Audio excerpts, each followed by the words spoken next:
Hello, everyone, and welcome to today's webinar. I'm Lauren Fordyce, the Urban and Community IPM Educator with UC IPM. So we are excited to have presenting today Roger Baldwin. So Roger is a Professor of Cooperative Extension at the University of California, Davis. He specializes in human-wildlife conflict and conducts his research and extension program primarily in agricultural and natural resource environments, with a special emphasis on mammalian species. Roger received his MS, BS, and PhD from Kansas State University, the University of Memphis, and New Mexico State University. We're honored to have you join us today, Roger, and you can now go ahead and start sharing your slides and begin. Great, thank you. All right, so yes, talking about vertebrate pest control, focusing specifically on gophers, moles, and voles today. If we have time, I could take questions on other critters too, but this is what we're going to be focusing on. All right, I always like to start off with a little bit of background information. So let's learn just a little bit about some of the species we're going to be talking about today. The first one I'm going to discuss are the pocket gophers. Pocket gophers are, of course, burrowing rodents that are about 6 to 8 inches in length on average. This photo at the top right gives you an idea of what a pocket gopher typically looks like, but of course, gophers spend the vast majority of their life below ground. So for us to know whether or not gophers are present in a particular area, we have to look for some other form of sign. And the sign we're usually looking for are their mounds. This photo at the bottom right gives you an idea of what a typical gopher mound will look like, usually horseshoe-shaped in appearance, with a plug towards the lower end of one side of that mound. So here we can see that horseshoe-shaped appearance, and here's the plug in the middle. Now let's contrast that to mole mounds. Mole mounds tend to be more conical or volcano-shaped in appearance. And so this photo at the bottom left is a good indication of what a typical mole mound will look like. In this case, if you look hard with a little imagination, you might see a plug here right towards the middle of it versus the one towards the bottom portion. The other aspect that I look at that sometimes can be a good diagnostic to tell the difference between the two is simply the soil consistency. With the gopher mounds, we see that they have a finer soil consistency. With the moles, it tends to be much chunkier or clumpier. And so that's another good way to tell the difference between the two. But it is important that you can tell the difference between them because they're very different species, and the control techniques that we might use for them can vary quite a bit.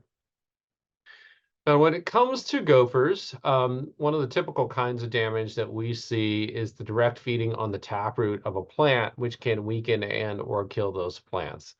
So that's probably the most common form of damage we see from gophers. But if we're talking about trees or vines or shrubs, they can also girdle those, with the girdling damage typically occurring below ground. And here's a great example of what that kind of girdling damage can look like for a particular tree. And as you can imagine, this is a very difficult form of damage to deal with. Since it's occurring below ground, you don't know that it's occurring until you start to see a loss in vigor of that particular plant. And at that point in time, it's probably too late. You're probably going to lose that plant. So we can see some pretty substantial losses from gophers in this way. Now, their mounds can also cause all kinds of potential problems as well. For certain kinds of plants, when the soil buries them, it can kill them. It can certainly create weed seed beds. So when they're bringing soil up to the surface, they're oftentimes bringing seed with it. We can see a proliferation of weeds from that. They can pose physical hazards, such as this great Farside comic here illustrates. Certainly can be a hazard in parks and athletic fields and playgrounds and places like that. And if you're in some hillside areas, we can see increased water erosion or soil erosion from water channeling down through those burrow systems, which can lead to hillside slumping in some cases as well. So pretty substantial losses from gophers in many situations. We're also going to talk some about moles today. From this photo here, you can see moles are quite a bit different from gophers. Moles are burrowing rodents as well, or sorry, burrowing mammals as well, but that's about where the similarities end. Moles have pointed snouts, big, broad feet off on the side of the body, and they eat primarily worms and insects. So moles, in fact, are insectivores, and they're a predatory species looking for worms and grubs and insects, whereas gophers are rodents, and rodents are eating, in many cases, certainly in the case of the pocket gopher, they're feeding primarily on plant material. So because of that, gophers cause more damage than moles. The damage that we typically see from moles are their mounds. So in a turf setting, they can be problematic in gardens, etc. Again, we've already kind of hit on the mole mounds and how to tell them apart from the gophers. But just always certainly key in on those particular aspects when trying to discern the difference between the two.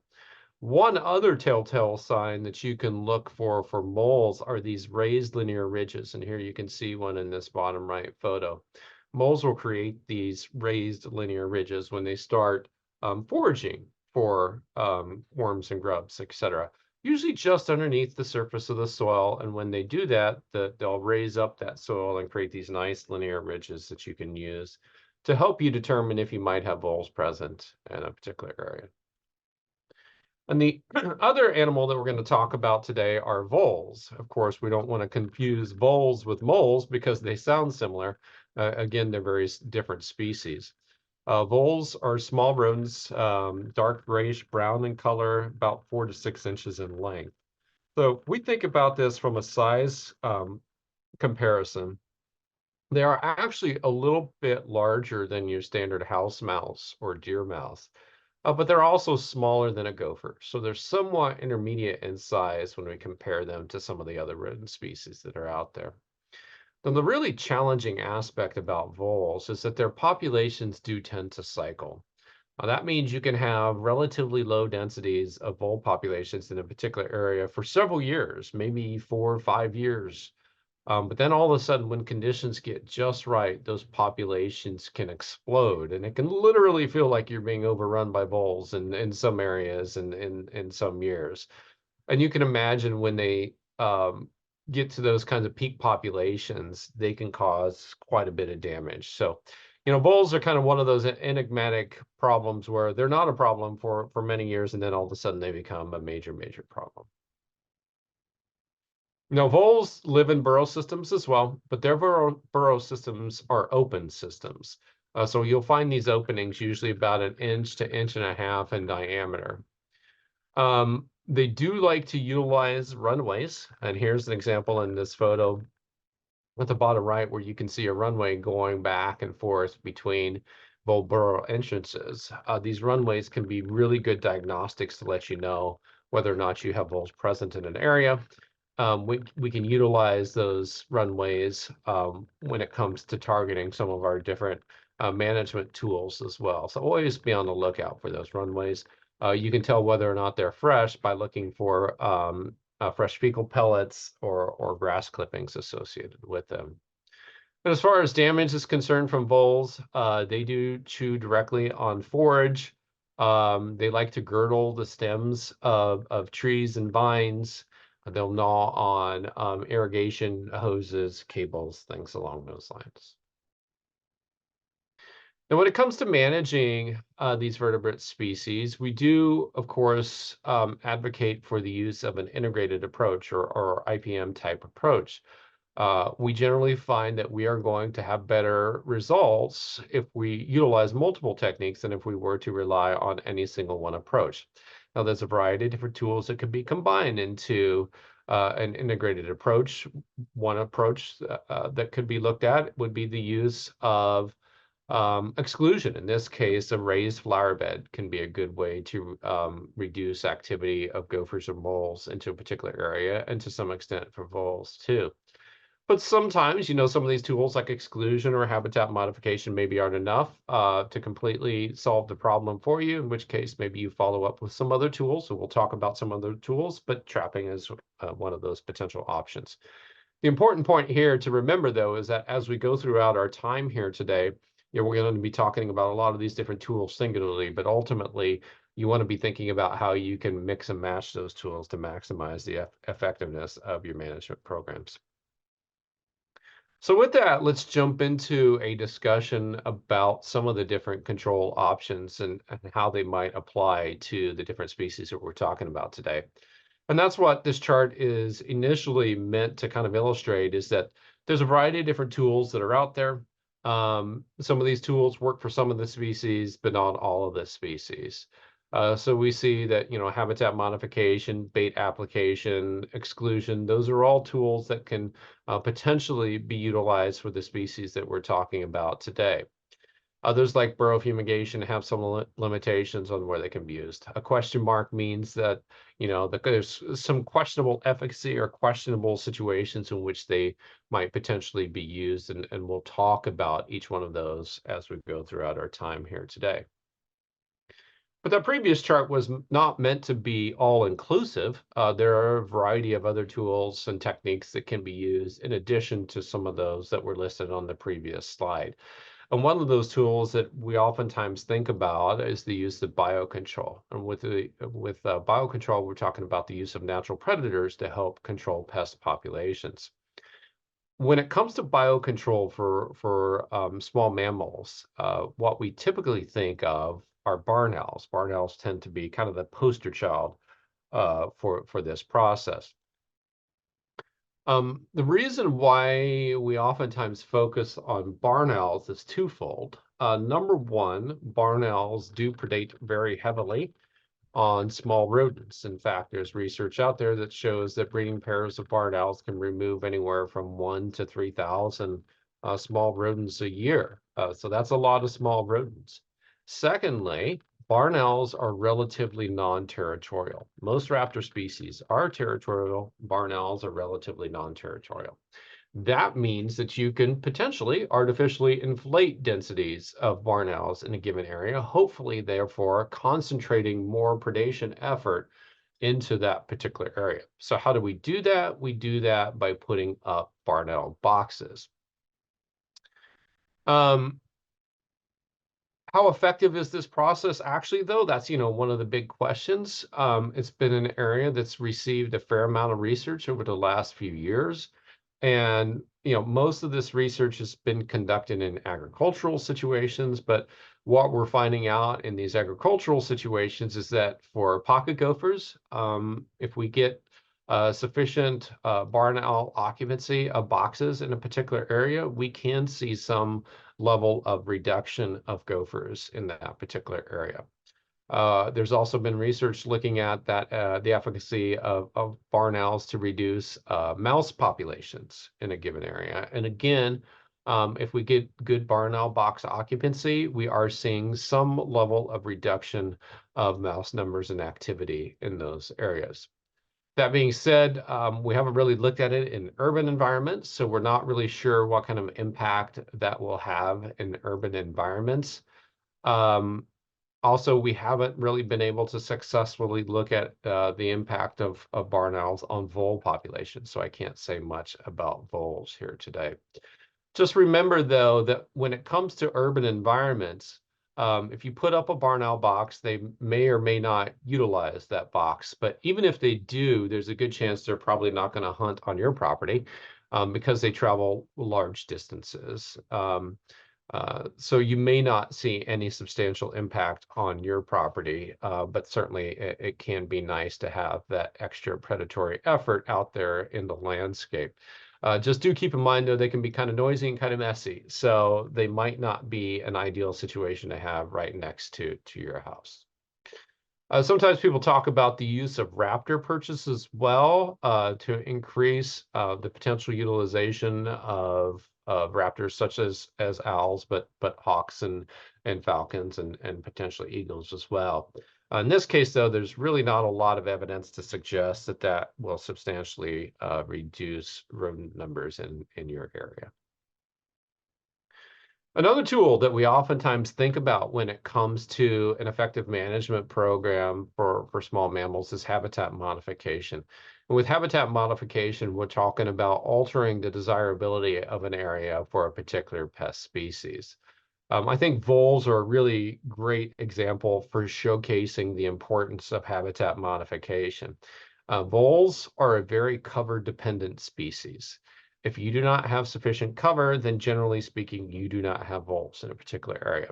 And so one of the situations in which we commonly see damage from voles is through girdling damage on newly planted trees or vines. And so whenever I get an inquiry about vole damage in somebody's backyard to trees or vines, the first question I always ask is, do you have vegetation growing around the base of that tree? Most of the time, the answer is yes. And most of the time, that vegetation is fairly tall.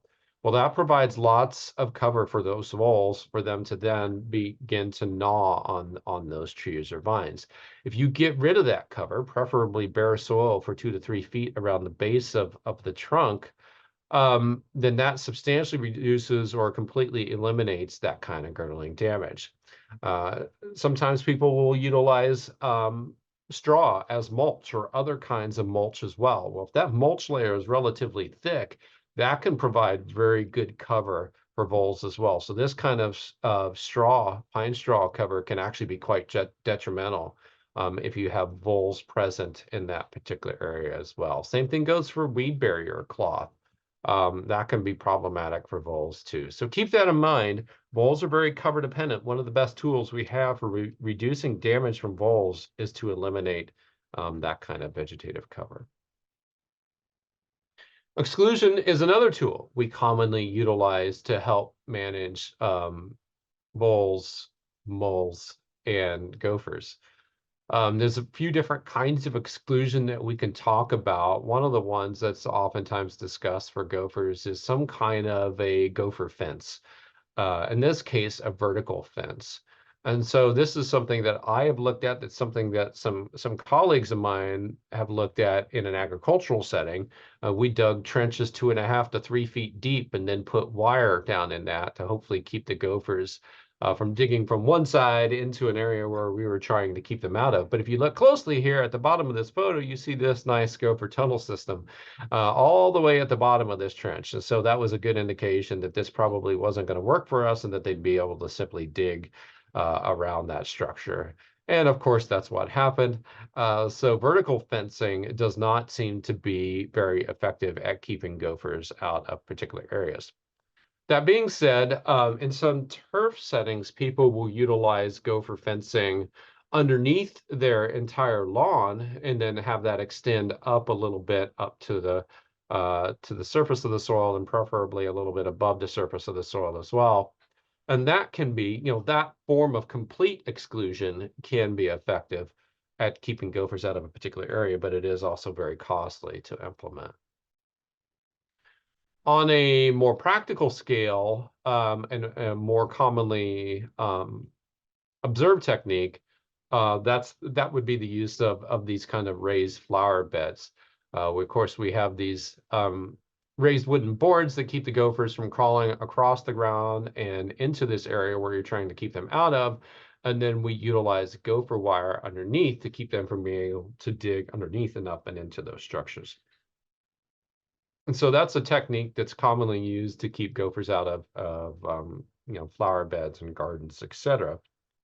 When it comes to the gopher wire, you do need to be a little bit selective on what you use. You want something that has a relatively small mesh, but not so small that they can chew through it, but not so big that they can squeeze through it. So for gophers, we oftentimes recommend a mesh size of about 3/4 of an inch. If you want to try to keep voles out as well, you could go with a little bit smaller, maybe 1/2 inch mesh. But in that case, you need to make sure that the gauge of the wire is relatively thick, because if it's pretty thin, like chicken wire, the gophers and a lot of the rodents can just chew through that wire.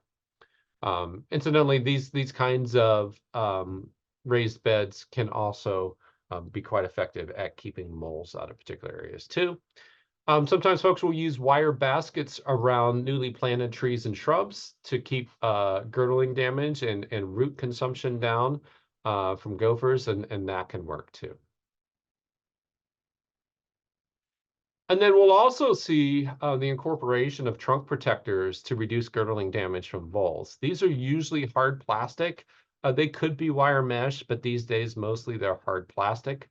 Um, and they can be very effective at reducing girdling damage from voles. But if you're going to utilize them, you need to implement them properly, and that means that they need to be pushed into the ground or buried below ground, preferably about 5 to 6 inches or so.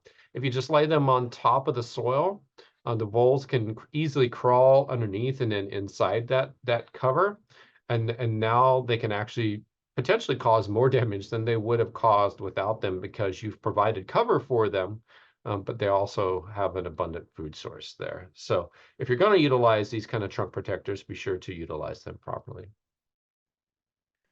Now, if you go to your local farm supply store, your big box store, an Ace Hardware, somewhere along those lines, and you go to the rodent control aisle, you're going to find lots of examples of potential repellents for these critters. Unfortunately, most of the repellents that are available do not work well for the species that we're talking about today. One potential exception to this could be the use of some of these castor oil repellents for moles in particular, not gophers, but for moles. There has been some research that was conducted in the eastern part of the US on eastern moles. This was, I believe, conducted in Kentucky. That did show some repellency of castor-related repellents for eastern moles. However, they have not been tested on western moles, which there's a few different species here in California that we have. So I can't really say with any certainty whether or not there would be any repellency for moles, but it certainly is something you could at least try. But for most of the other products out there, there's really no proven efficacy for them for gophers or for voles. You'll also find these vibrating stakes that are oftentimes sold. They're meant to, vibrate so that below ground that serves as some kind of a deterrent. But there's really no proof that these devices work, and so that's something that I wouldn't put a lot of stock in.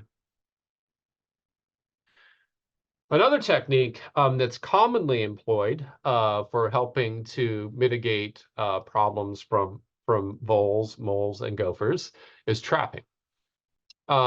There's a variety of different kinds of traps out there. We're going to kind of work through this species by species, starting off talking about trapping for gophers. Now, when it comes to different types of traps for gophers, there's a bunch of them. In fact, I have a book that's probably an inch to inch and a half thick of different kinds of gopher traps that have been patented over the last 100+ years. So there's lots of different designs out there. But most of them, at least the ones that are currently available today, fall into two categories. And those are your squeeze type traps and your pincher style traps. Examples of squeeze type traps would include the Victor black box, such as the one that you see here at the top right. And then our pincher style traps include the Maccabee, which has been around for well over 100 years. The Gophinator, which is a little bit newer, been around for close to 20 years now. The cinch trap has been around for over 100 years now. But there's a variety of other types, including the Victor Easy Set, the Gopher Hawk, and a few others. I've gotten a lot of questions over the years as to, which one of these traps works the best. There has been some testing done on several different designs of gopher traps, including some testing that I've done myself. And in particular, what we did was some testing comparing the Maccabee trap to the Gophinator trap. And that's what the data here at the bottom left will illustrate. While we have along the x-axis are different weight classes for gophers, along the y-axis are capture rates. And this is broken down by the two trap types, with the Gophinator represented by the solid line and the Maccabee represented by the dashed line. And what you see is that for the smallest size class of gophers, it didn't matter which trap we used. They both worked equally well. But as we got into the larger and larger size classes, we started to capture proportionally more and more when utilizing the Gophinator trap. And in fact, this relationship was almost completely linear, such as what you see in this top right graph here. Basically, what that means is that for each size class up in size that we had for gophers, we captured close to 25% more. And that compounded. So that disparity got greater and greater for the different size classes we were looking at, to the point where when we were getting out to the largest size class of gophers, we were still catching them with the Gophinator, but no longer catching any at all with the Maccabee. So for me personally, I do think that the Gophinator is a really good trap, and it's a trap that I've used for all of my other subsequent studies, looking at improving the ability of trapping to manage gopher populations. I also get lots of questions about whether or not it's important to cover a trap setup or if we can leave that trap set open. The basic premise being that if you cover a trap set, it's creating the illusion that there's nothing wrong in that tunnel system so that hopefully the gophers will travel up and down it at a normal rate and get captured at a high rate. Conversely, you can leave those trap sets open. By leaving them open, we're hoping to encourage investigation of that site by the gophers because gophers do not like openings in their burrow systems. When there is an opening, they come and they plug that up. So we looked at those two different potential options to see if one was better than the other. And in reality, we really didn't have much difference in success with covered versus uncovered trap sets. We did have slightly higher efficiencies during the hottest times of the year when we had covered trap sets. But that slight increase in efficacy, first of all, wasn't statistically significant, but number two, it was offset by the amount of time it took to cover and uncover those trap sets to the point where we were actually catching the same number per day with open versus closed trap sets. And when we moved to cooler times of the year, we actually had slightly better capture success with open trap sets. So for me personally, if I'm trapping large areas, I'm usually utilizing open trap sets just to save me some time. But in urban environments, particularly in your backyard or in areas where kids or pets might frequent, then it might make sense to cover those trap sets up so that we can eliminate access to those traps. We've also gotten a lot of questions about whether or not there's some attractants that we can use to increase capture success. We've looked at a few different options over the years, and we have not seen any substantial impact. So I don't really see any point in utilizing an attractant for gophers. Gophers travel up and down their tunnel systems constantly throughout the day, and so attractants just don't seem to be necessary. We've also looked at human scent. Do we need to wear gloves to eliminate human scent from these traps and these trap sets, or can we handle them with bare hands? This was very clear. Human scent had no impact on our ability to capture gophers, and so if you want to handle them with bare hands, by all means, feel free to do so. Now we can also trap moles. I will say I've done a lot of gopher trapping over the years. I have not done very much mole trapping over the years. So I don't consider myself to be much of a mole trapping expert. And because of that, I tend to rely a little bit more on some of my colleagues out there who've done more extensive mole trapping.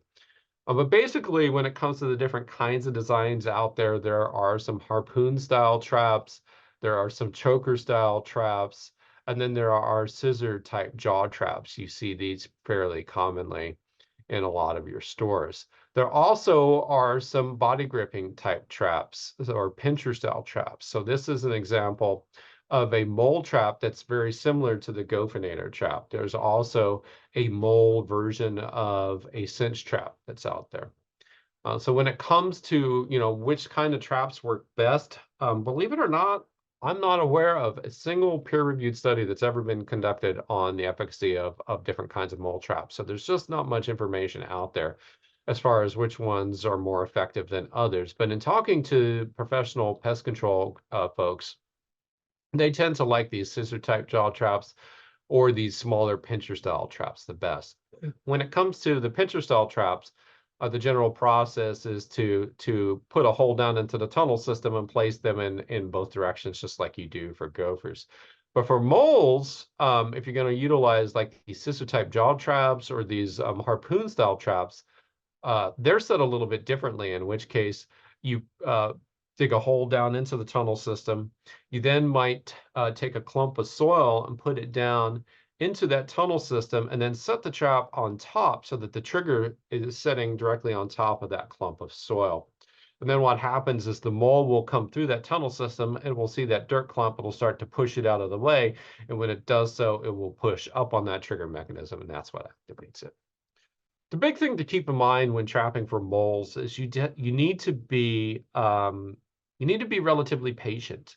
Keep in mind, moles are insectivores. Again, that means that they're predators. And so for them to get their food resources, they have to travel substantial distances. In other words, they have a pretty large home range. And so it can take them several days, maybe a week or more, to come back through that part of the tunnel system where you have a trap set. So you have to be relatively patient, as opposed to gophers, which travel up and down their tunnel systems quite frequently. And so with gophers, we oftentimes leave trap sets out for just 24 hours. So far less patience required for gopher trapping. Now we can do some limited trapping for voles as well. If we're talking larger areas, snap trapping tends to be relatively impractical because the number of burrow systems is just simply too numerous for us to deal with. So if we were talking about production ag situations, for example, we would never utilize snap trapping out there. It just wouldn't be practical. But if we're talking about your backyard where you just have a few burrow systems with voles out there, then yes, you can effectively snap trap those areas. One of the more commonly used techniques is to place the snap trap on those runways. So we talked earlier on about how we can utilize those runways to our advantage. Well, the voles really like to travel up and down those runways. They don't really want to deviate off of them. So if you take one of these small mouse-sized snap traps and place them perpendicular over that runway so that the trigger mechanism is directly on that part of the runway, then when the vole runs up and down that runway, they'll get caught. Because of that, you don't need to put any kind of bait on there, which is advantageous because if you had a standard snap trap in the open with bait on it, there's a good chance that a bird might come down and try to investigate and feed on that, and then they would get caught in that snap trap, which is a situation that we don't want to have happen. So if we're going to utilize this kind of trapping approach, we don't want to bait them so that we can substantially reduce that potential risk.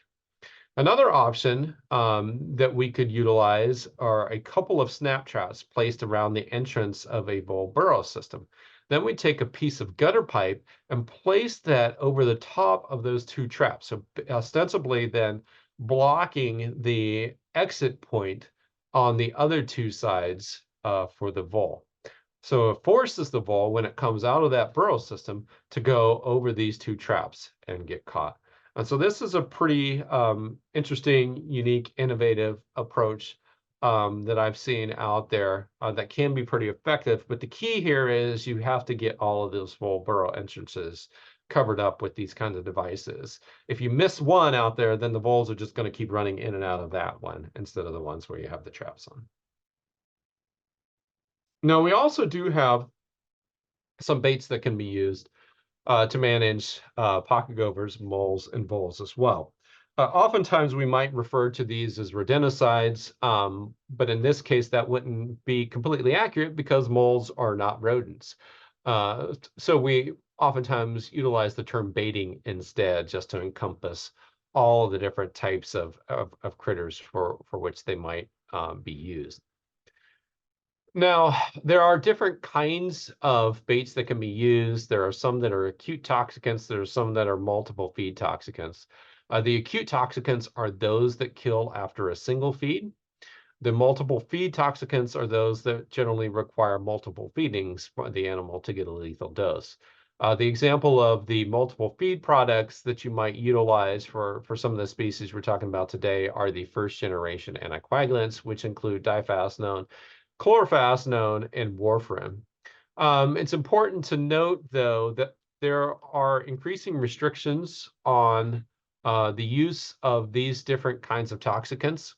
And in particular, as of the first part of this year, January 1st of this year, difascinone has essentially been removed from use for managing these species, except for certain specific situations. Oftentimes those are related to agricultural producers. So if you've, in the past been somebody who's utilized difascinone, for example, for gopher control, that's not going to be available for you anymore. There technically is still chlorphenazine and warfarin products for some of these species, if you can find those products out there. For the acute toxicants, zinc phosphide is the one we most commonly see, can be used for pocket gophers and moles. I'm not sure that there's actually a zinc phosphide product available for residential uses for non-certified uses for voles anymore. There used to be, but I'm not aware of one anymore. If you're a certified applicator, though, you can still utilize zinc phosphide for vole control in some situations. Strychnine has historically been used for gopher control, but that's getting pretty difficult to find. And then for moles, the primary toxicant that we use these days is bromethalin. Let's talk a little bit more about these baiting strategies. For voles, there are situations in which you can utilize spot treatments, broadcast applications, or bait stations. But spot treatments and broadcast applications are mostly relegated toward professional use these days or agricultural uses. The one situation in which non-certified users could utilize an anticoagulant for vole control would be through the use of bait stations. And this is what a common bait station type looks like. But there are some other commercial products out there as well. Essentially what they are, though, are devices that you put bait into. There are entrance points that are relatively small, large enough for the vole to enter, but not for larger animals, ostensibly then reducing access of that product to, or reducing access by non-target species to that product. One of the things to keep in mind with these anticoagulants is that they do require multiple feedings in order for the animal to get a lethal dose. That means that you need to check the bait stations regularly to make sure that they're maintaining a constant bait supply. Otherwise, that product won't work very well. And we can also utilize baiting for gopher control. Historically, strychnine has been by far the most efficacious of these products out there. But strychnine is pretty challenging to find, if not impossible to find, for non-professional uses anymore. So that basically leaves zinc phosphide and some of the first generation anticoagulant products. But I can tell you through fairly extensive testing over the years, testing that I've been involved with as well as other individuals, these other toxicants, in other words, toxicants other than strychnine, generally do not work very well for gophers. But they work sometimes, and they can be an option. Most users will utilize a funnel and spoon method if you have just a few burrow systems to treat. That's a situation in which you poke a hole into the tunnel system and then spoon the appropriate amount of bait down into that tunnel system and then plug that opening back up, usually treating 2 to 3 times per burrow system. If you have more extensive areas to treat, you might consider utilizing one of these all-in-one probe and bait dispensers, which allow you to probe directly into the tunnel system. You then crank a lever to deposit a preset amount of bait directly into that tunnel system, quickly pull out, plug that up, and move on, again, treating 2 to 3 times per burrow system. And then for moles, there are some baits that can be used as well. There are some pelletized products out there, but keep in mind that moles, again, eat primarily worms and grubs. They're not eating, pelletized products. They're not eating plant material, etc.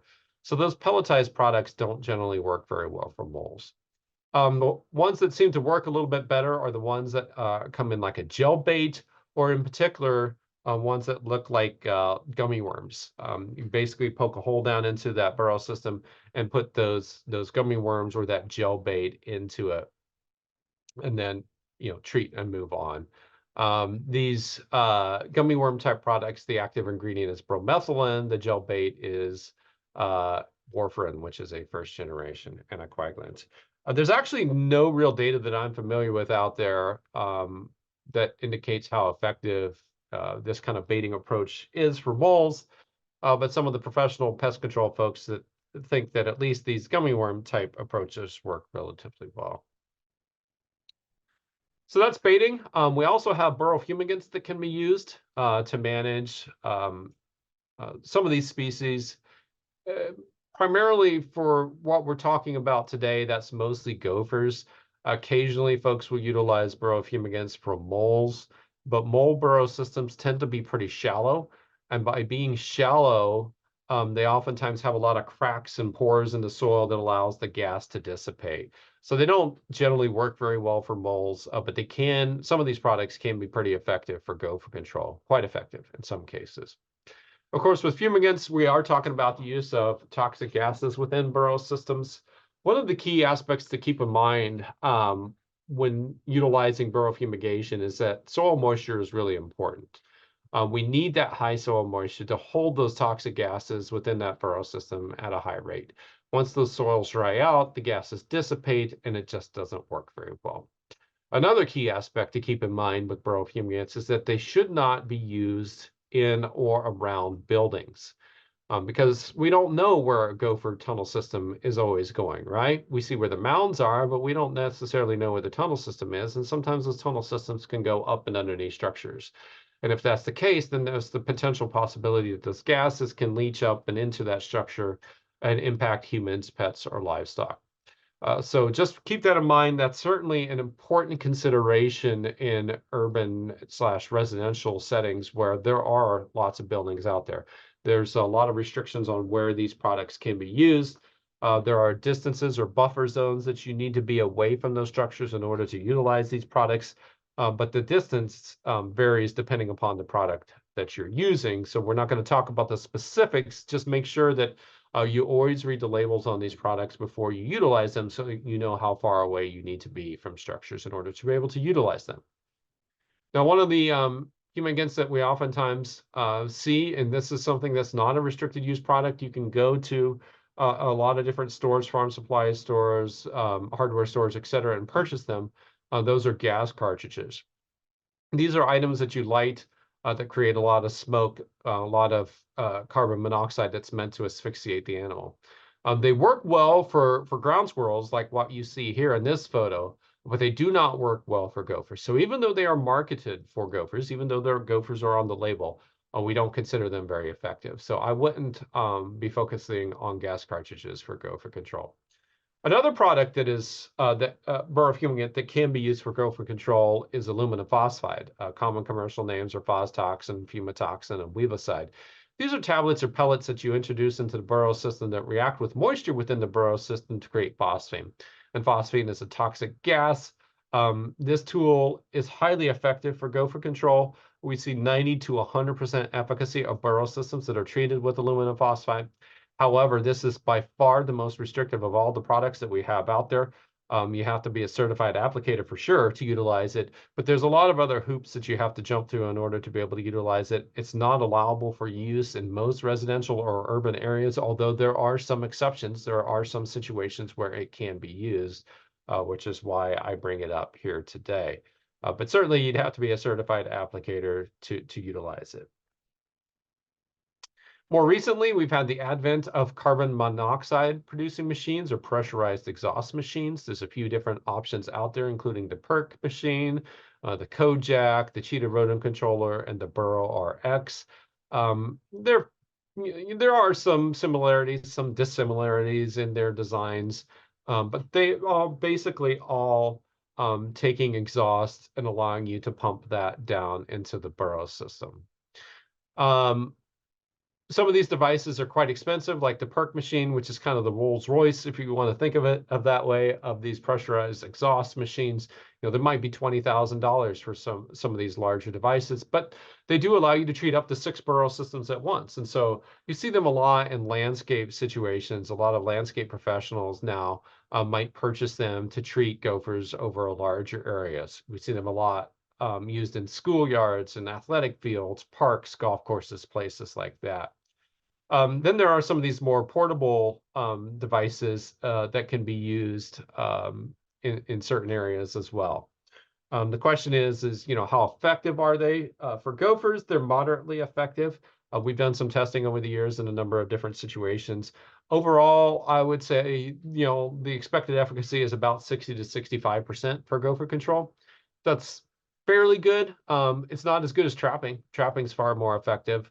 Aluminum phosphide's far more effective, although we can utilize these kinds of pressurized exhaust machines in a lot of areas where we cannot use aluminum phosphide, so that's an advantage.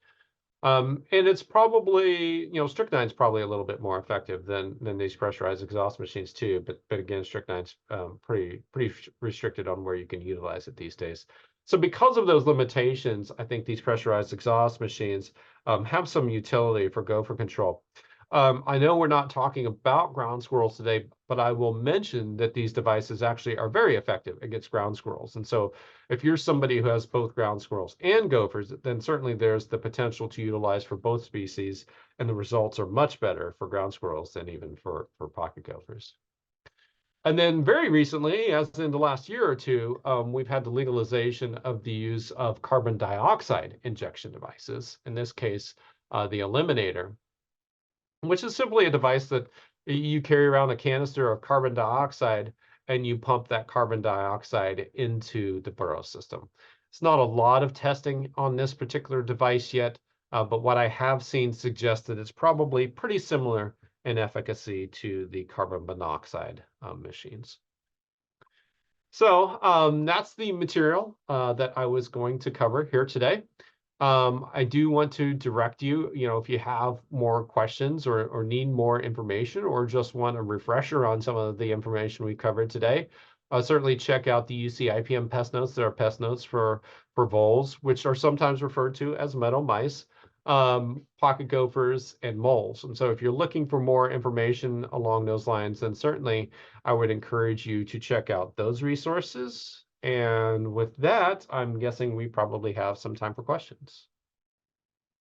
Yes, thank you, Roger, for all that great information.